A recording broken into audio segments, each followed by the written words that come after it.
কক্সবাজারে সেন্ট মার্টিনে খাদ্য সংকট এড়াতে বিকল্প রুটে পণ্য পাঠানোর উদ্যোগ নিয়েছে জেলা প্রশাসন।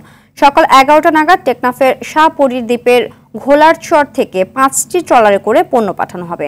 শুক্রবার জেলা শহরের নুনিয়ারছড়ার বিআইডব্লিউটি-এর ঘাট থেকে সাগর পথে পণ্যবাহী ট্রলার চলাচল করবে।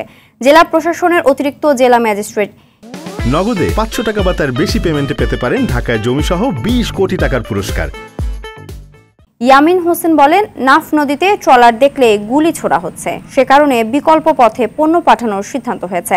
এই পথে নিরাপত্তার কোনো ঘাটতি নেই। এছাড়া মানুষের চলাচলও সীমিত আকারে স্বাভাবিক করা যাচ্ছে। জরুরি ভিত্তিতে যাতায়াতকারীদের শাহপরীর দ্বীপের ঘোলারচর থেকে নির্দিষ্ট ট্রলারে করে কোস্টগার্ডের সহায়তায় যাতায়াতের সুযোগ দেওয়ার কথাও জানান তিনি।